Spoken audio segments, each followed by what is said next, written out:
Hello, you sons of bitches. Lemmy here, Wurzel over here, Filthy Animal Taylor on my left, and you're listening, or watching even. I'm used to doing radio, you see. You're watching,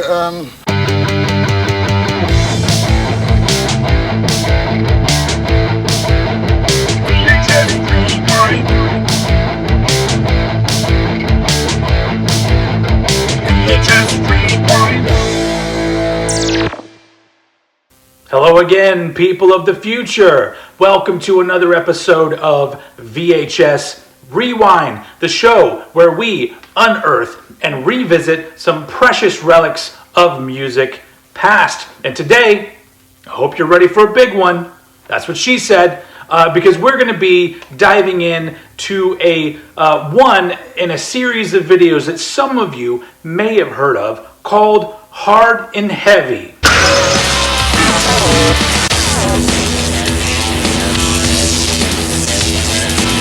So Hard and Heavy started around 1989 and just came out as like magazine issues on video, issue 1, issue 2, issue 3, and all of them covered the different subgenres of rock and metal. But the one we're going to be talking about today is a special edition of Hard and Heavy that came out in 1990, and it is all about thrash metal and speed metal and a few other things. We're going to be talking about Hard and Heavy, thrash metal, speed.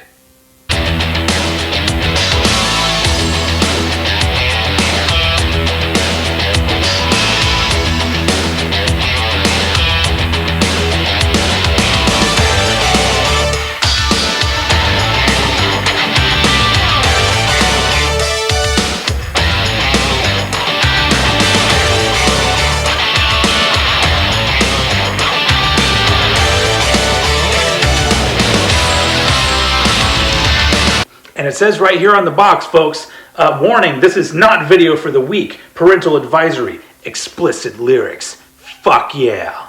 So usually I'll read some kind of a description that's on the video cassette box, but today there isn't one. It's just got like a list of bands on the front and some pictures on the back, and that's basically it. But it is 90 minutes chock full of interview footage and random song clips from a shitload of bands, so many that in order to not make this a 2-hour version of VHS Rewind, I'm going to kind of blow through some highlights. Maybe we'll stay a little bit longer on some of my favorites just because it's my fucking channel. But let's go ahead and get started. So there's actually only 2 complete music videos on thrash metal speed, and it opens up with one of them, and that is the video for Peace Sells But Who's Buying by Megadeth. What is this garbage you're watching? I want to watch the news. Are you making headway at least? This is the news. And that quickly leads into the video for Psychic Vacuum by Voivod, but then the video is interrupted by an interview with Voivod. We are Voivod. This is Piggy, this is Blackie, this is Away, and I'm Snake. Okay. And he's the singer, the bass player, the guitar player, and I play drum. And he's 28, and he's 25, and he's 24, and 20. The concept was before the band, but it was for my drawing. I created a concept about a post-nuclear creature living in his own world, like everything destroyed around. And that was for my drawings when I was young.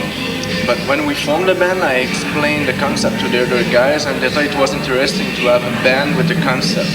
So we decided to keep Voivod as a name for the band and the Voivod word as a concept for the band. And let's see a little bit more of that interview just because Piggy was the shit. The story of the band first.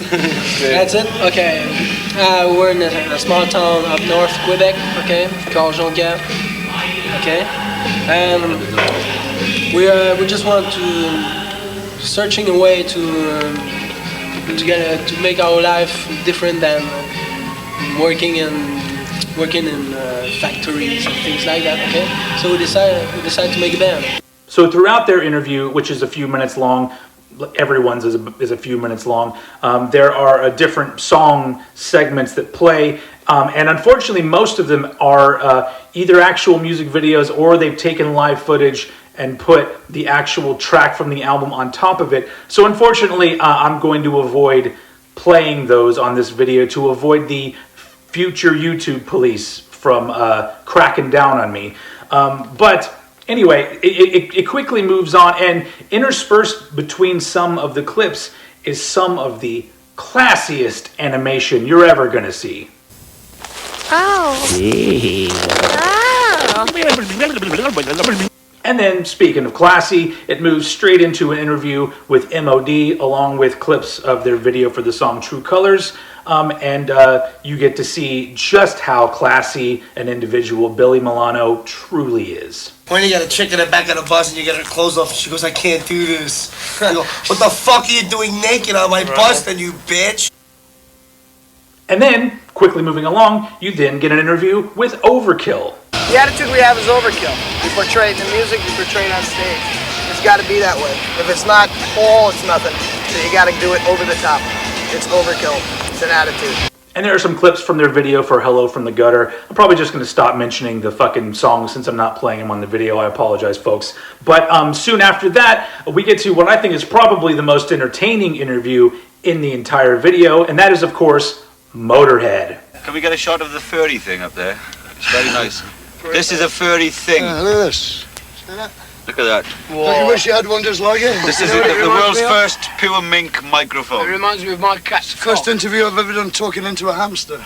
I mean, seriously, Motorhead were probably one of the best interviews anybody ever had. What's the difference between thrash metal, black metal, death metal, heavy metal, speed metal, thrash metal, thing metal, what's it metal? What's the difference? I don't know. I can't tell. Aluminium All we know is that we're Motorhead. You know, and when we first started out, we were a hard rock band.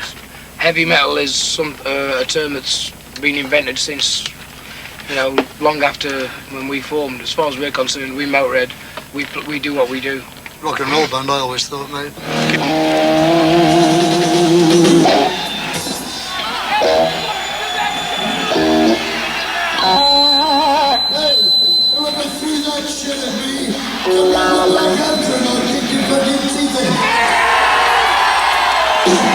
Next up, we get an interview with the band Heathen, outside of what used to be Ruthie's Inn. We're out in front of Ruthie's Inn. It's now Keisha's, but it used to be Ruthie's and Exodus, Slayer.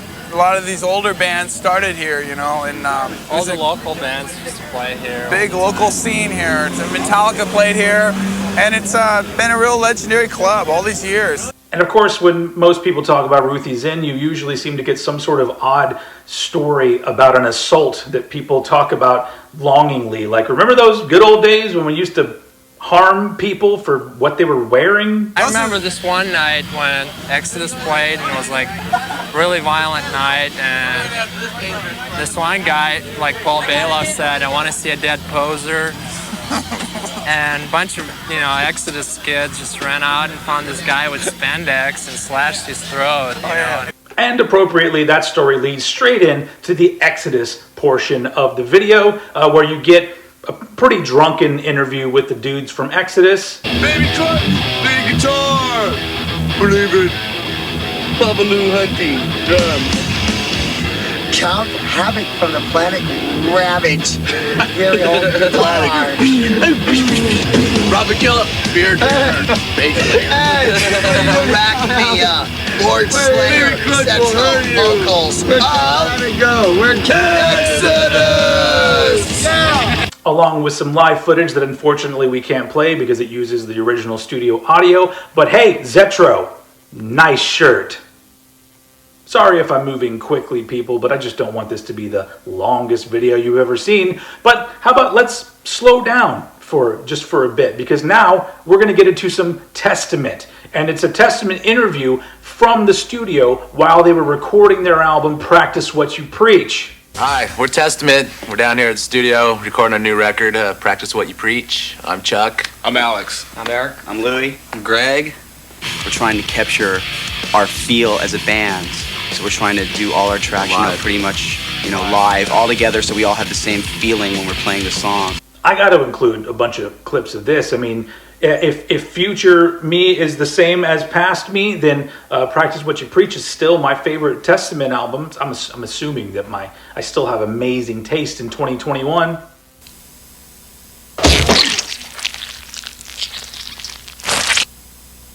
And then next up is an interview with Candlemass, which is interesting because they're neither thrash nor speed, but whatever. Some of our albums has been known to be quite depressive, but like Nightfall was mostly around death. Doom metal is maybe just a good name, you know. I mean, people always want to categorize you, and maybe it's a good name. But at least we get this gem out of the interview. It smells good. My dick smells good. Next up, vio-lence. Who are you guys? Vio-lence. Rob Fling, guitar. Barry Strickland drums. Sean Killian, vocals. Look into the camera when you speak. Phil Dimmel, guitars. And Dean Dell, bass. Now there's some great live footage here once again, but it's set to the actual studio recording of the song. But it really, at this point in the video, you really do start feeling like, man, there's so much great shit in this video that by the time you've realized, oh, this is fucking cool, it's already blown right past you and you're on to the next thing. And the next thing is Kreator. I mean, there are still a lot of people who just listen to the music and don't care about lyrics at all. But also on the other side, there are a lot of people who like to read lyrics and like to get into it. You know, that's one of the reasons I like bands. You know, when I like a band, I like the lyrics and the music. Like, for example, you know, like Kate Bush, I like the lyrics and the music. Kate Bush, huh? All right. I don't see that thrash metal label as a limitation. I think we're a thrash metal band, but we don't want to be a limited thrash metal band, you know what I mean? Just because we're a thrash metal band doesn't mean that we can't, you know, like, do anything we want in that kind of music. Exactly. See, the things in this interview and some of the other interviews are exactly what Future Steven always talks about, where thrash metal bands around this time, they did not consider themselves to have limitations. And what did they do? They all branched out in one way or another. Not all of them, but the really good ones did. I believe in the power, you know, of the whole thing, of the universe, you know. I believe that everything is one. So there's no person, you know, like, this is God, he is God. It's like everybody's got a little bit of God inside. That's what I believe, you know. You heard it there, folks. There's a little bit of God inside me. I'll tell you a little secret in Spanish. Next up, we have an interview with Annihilator. I mean, who isn't in this fucking video? And the reason I started Annihilator was, at the time, was because I was an 18-year-old drunk, and I liked Metallica, and I wanted to play in a band and walk around town with long hair and think that I was cool. My reason for doing this is artistic integrity. I'm in it just for the money. And then you get some more of that top-notch animation.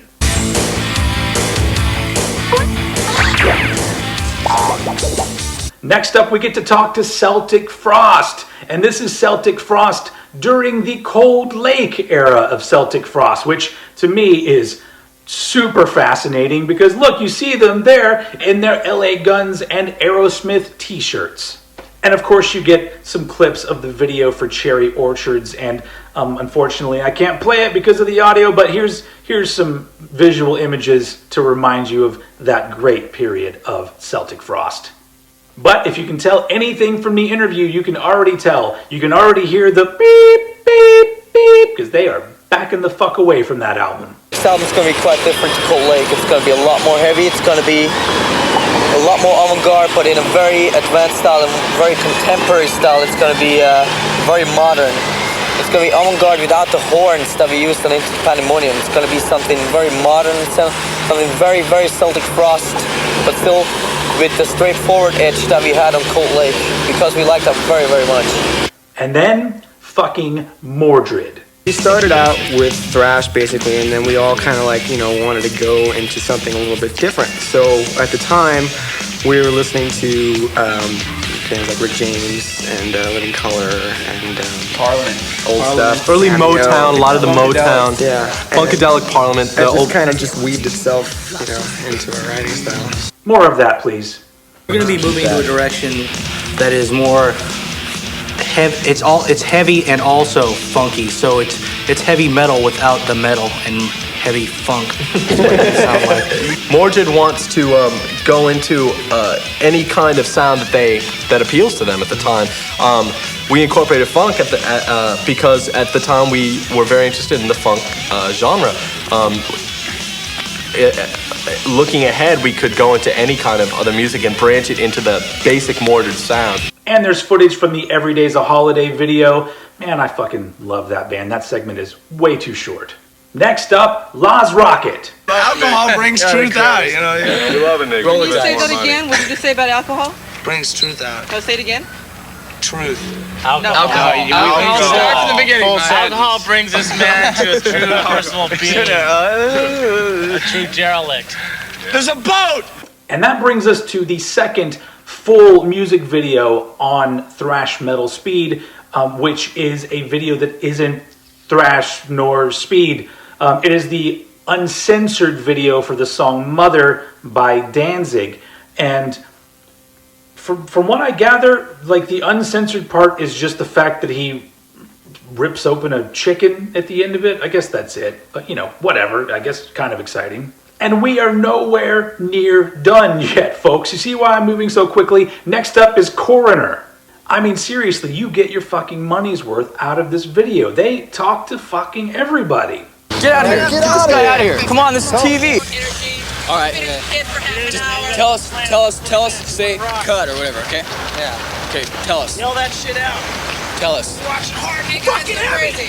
All right. Hard and heavy. Yeah, hard and heavy. We're Sacred Reich fans. We're at Santa Fe Springs. Checks. We've never been here before, but hey, you gotta do something once in your life, right?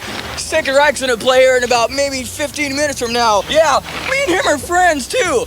Yes, we are fans, and we're gonna see him in about 20 minutes. So you better watch and kick back and enjoy Sacred Reich. And enjoy it we will. All right, folks. Crack open a beer and sit back a little bit, because not only are we talking about Sacred Reich, one of my favorite bands ever, but guess what? There's a genuine live performance with live audio for this segment of the video. So you know what?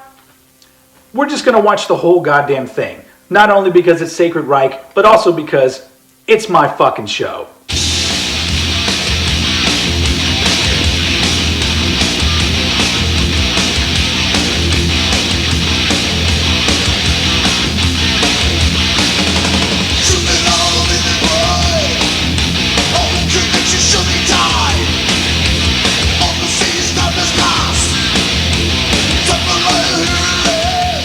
We try not to be predictable. We like to do lots of stupid. We don't take ourselves too seriously, because I mean, we're not politicians. We're not gonna change the way the world works. You know, we're just doing music, and we just try and come across like this positive image to present to people, because there's so much death, Satan, bullshit, and metal causes violence, and we try to not be like that, you know, and try and present a more positive, cooler attitude.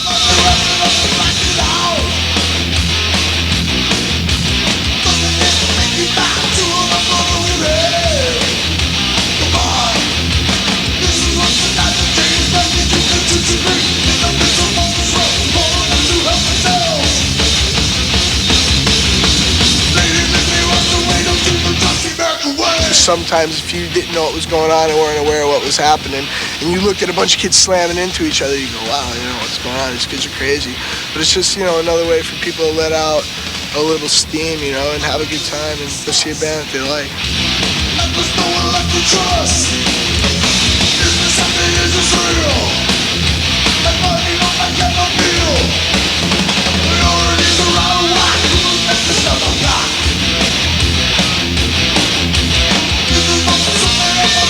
We don't like George Bush. Big surprise. I don't like him. I don't like his wife. I don't like his attitude. I don't like politics. I don't like the fact that we judge other people by their governments. Like, we look at a whole country as big as Russia and go, we don't like you, you're communists. You know, and we're judging them by their government. I mean, I wouldn't want to be known and judged by the way George Bush acts.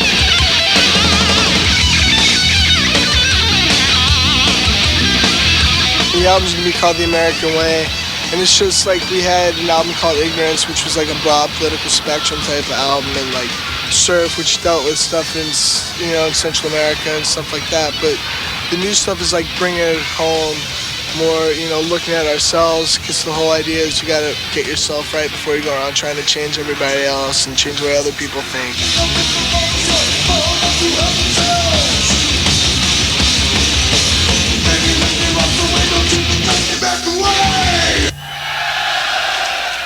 You're welcome. Moving on, Nuclear Assault. Hi, everybody. We're Nuclear Assault. I live in New Jersey. These guys live in New York. And this interview is actually interesting because you get a little bit of songwriting talk in there. And honestly, these guys come across as just super cool dudes. Generally, the lyrics don't get written until the last minute, generally, so we just call them the new one, the other one, that one. The fast one in E, the fast one in G, the backwards B. Technical terms like that. We're avoiding stuff like drugs and Satanism and sexism because it's been done to death. It's boring. It doesn't mean anything. It means less than this roll of duct tape, in fact. It has no intelligence whatsoever. And besides, I write the stuff and I have to sing it. I'm 26, and I think I'm a little bit beyond that now, but I hope.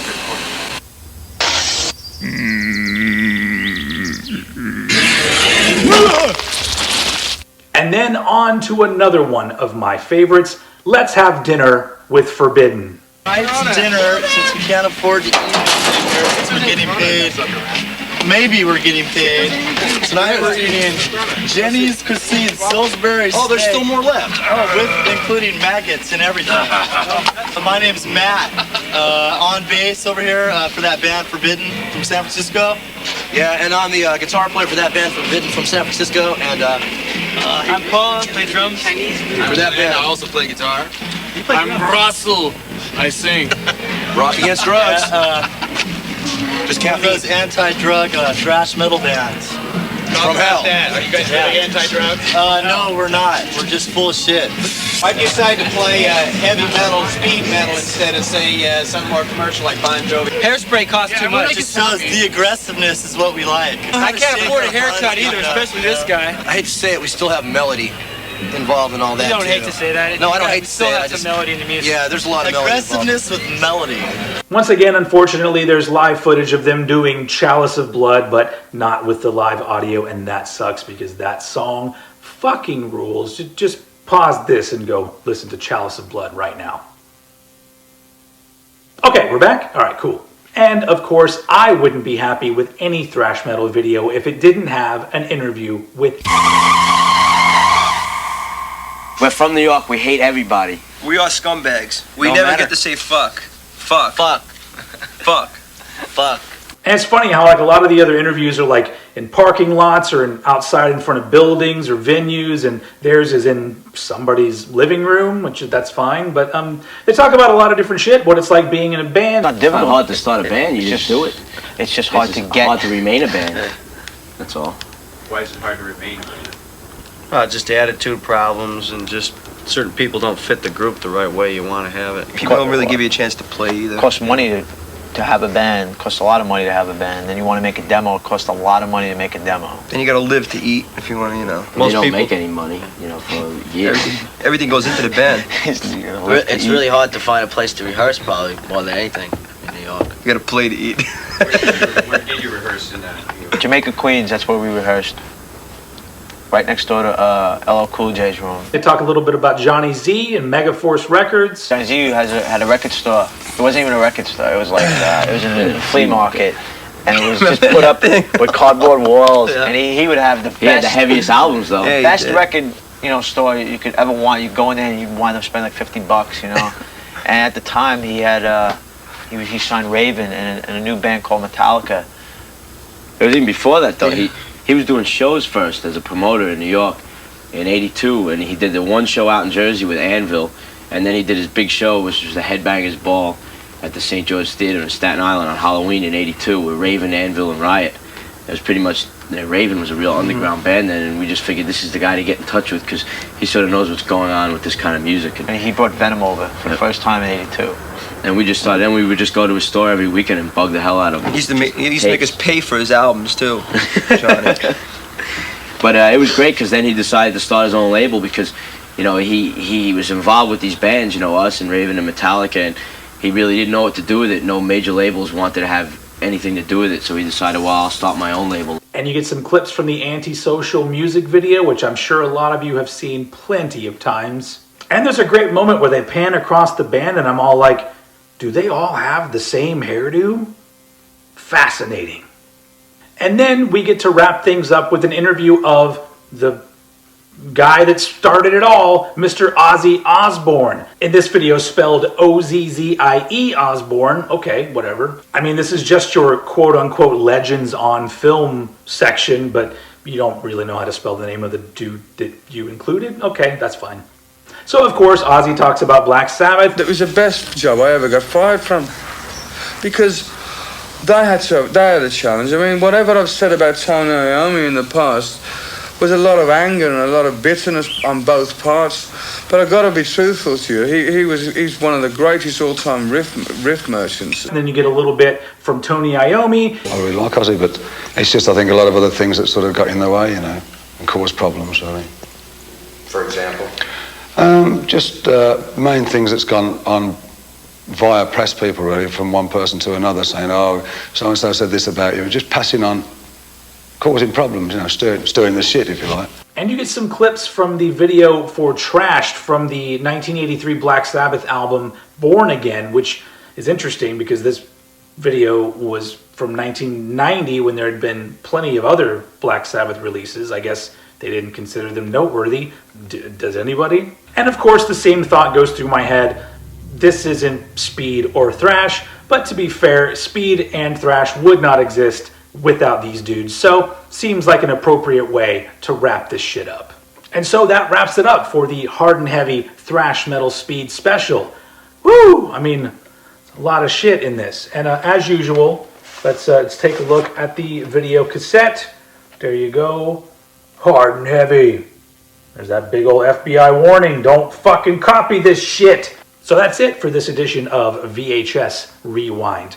I'm sure next time I'll be back with another video that just focuses on one band. But I have a feeling that I'm going to be checking in on quite a few of these video magazines that came out in the late 80s and early 90s. So get ready for that, folks.